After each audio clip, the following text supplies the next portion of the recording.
Yehey! Yan ang ating kangkong.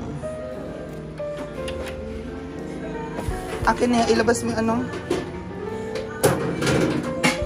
Kangkong.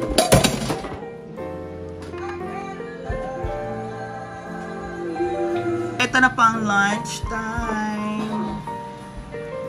Tignan mo kung luto na yung rice.